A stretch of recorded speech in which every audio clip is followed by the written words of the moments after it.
Good day, I'm Dr. T and welcome to my lab. So today I'd like to do a classic chemistry demonstration. I'll be extinguishing a candle using carbon dioxide. This of course is classic for a couple of reasons. For starters, the carbon dioxide is not visible, so it's not obvious what happens. You pour in a substance that you can't see and the candle goes out. It's also fairly classic because this is one of the safer labs that we can do and doesn't need to be strictly done in a laboratory setting, although I am in a lab today. Because the most dangerous part of this is a tea light, which is a fairly small candle.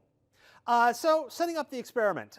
First I'm going to need my candle, and in that case I'm going to use a tea light, get the little wick popped open, and I'm going to put it in its little holder. I got a spare tea light, I'm just going to put that off to the side. Interesting enough, you have to buy them in bulk, it seems like.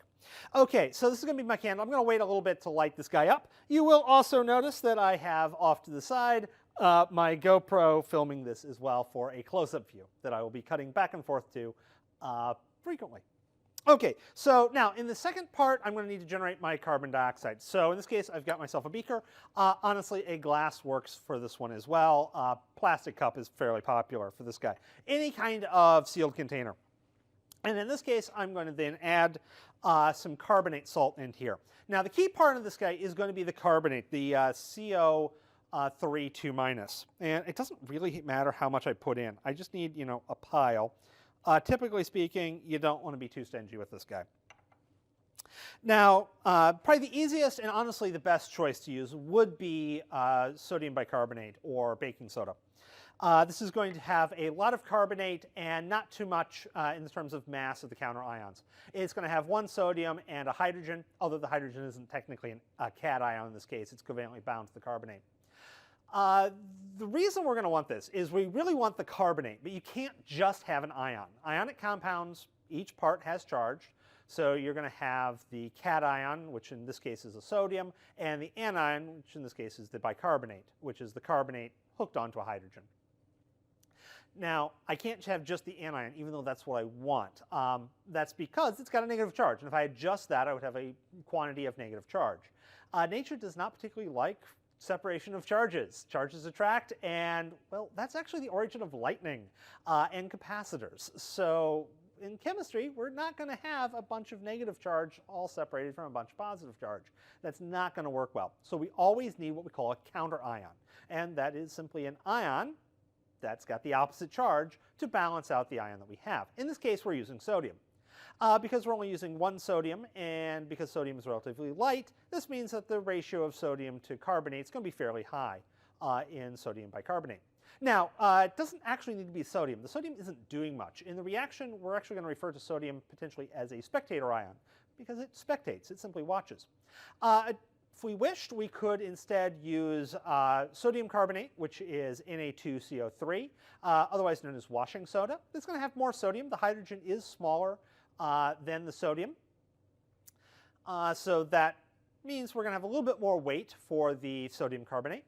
Alternatively, we could use calcium carbonate, which is actually fairly abundant. That would be things such as limestone, marble, chalk, as well as most of your antacids, at least kind of the more popular ones. In all cases, the cation is going to be a spectator. It's simply there as a counter ion, and it's not going to perform much in the case of the reaction, so we don't really care. We can't use H2CO3 because we're actually going to be generating that, and that's going to be spontaneously decomposing to form our carbon dioxide. So while it would be nice, that's not going to particularly work. We could, in this case, actually use dry ice if we would prefer, although that's a little bit less cool because it doesn't fizz, it just kind of sits there and fogs up a bit. That said, dry ice is pretty cool. Pun totally intended. Okay, so I've got my carbonate. Now, in order to get the CO2, I need to transition this into carbonic acid, H2CO3, and that will spontaneously decompose and form the CO2. To do that, I'm going to need to add an acid.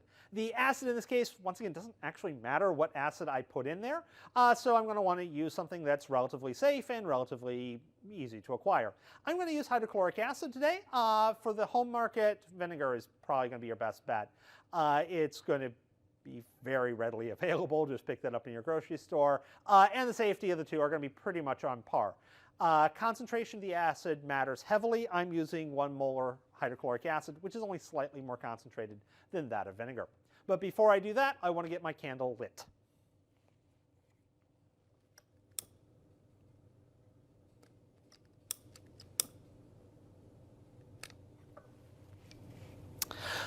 Of course, if working with children, you are working with fire, so you will wish adult supervision, and probably best not to let the really little kids do this part of it, just in case they get burnt.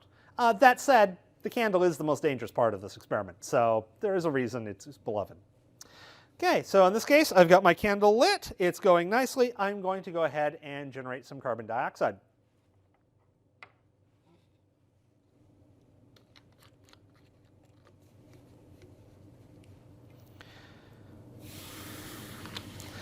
The fuzzing is carbon dioxide being evolved. So now I should have a container that has a fair amount of carbon dioxide into it, in which I can pour the carbon dioxide out. Now, the reason I can pour the carbon dioxide and it's able to extinguish the candle is that the carbon dioxide is heavier than air. Typically speaking, with gases, you can approximate their density at the same temperature and pressure by looking at the molecular formula. Air is predominantly O2 and N2, more so on the N2, which has a lower molecular weight than that of carbon dioxide, or CO2. And I'll notice that if I try and light this guy, it doesn't light. Well, it's trying to. And that's once again because this is full of carbon dioxide. Let's go ahead and do this again. Now, the density of carbon dioxide and the fact that it sinks is actually a fairly relevant issue for us. There are parts of the world where, due to volcanic activity, there can become a buildup of carbon dioxide upon the ground, and this can become a safety hazard. Additionally, they can be built up within bodies of water, and they can release that carbon dioxide into a large and dangerous cloud. It's invisible, colorless, tasteless, but it's carbon dioxide and does not support life. And thus, many people have died from these clouds of carbon dioxide that have not readily mixed. In chemistry, we like to mix things well. That way, the chemistry, takes place nice and evenly. But in nature, if you don't stir things, it won't necessarily mix. And as such, you can have what should be a mixture of gases actually separate and layer, typically based off of density, with more dense things sinking and causing the less dense things to rise. Now, of course, we can also do this to our advantage. I'm going to go ahead and add a little bit more acid, just to give me a little bit more carbon dioxide, because the previous carbon dioxide probably left. And of course, you could think of a use such as exactly what I'm doing, and that is fire suppression. The classic fire extinguisher is a carbon dioxide fire extinguisher. For most home use, those have pretty much faded away and are replaced with a dye-chemical fire extinguisher. The dye-chemical fire extinguishers do work a bit better, but the carbon dioxide extinguishers, they don't leave a mess. And definitely if you've got fragile things, they are a very nice option for us. But because the carbon dioxide sinks, it displaces the oxygen. Since the combustion is a reaction between the solid fuel of the candle and the air, or the oxygen within the air, I should say, by displacing the oxygen, there's no more oxygen, therefore no more combustion, which then can be led into the fire triangle or fire trapezoid, depending on which you wish to view.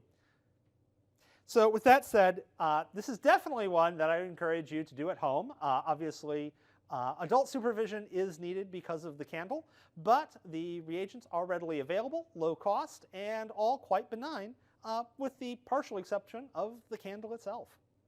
So with that said, have a wonderful day,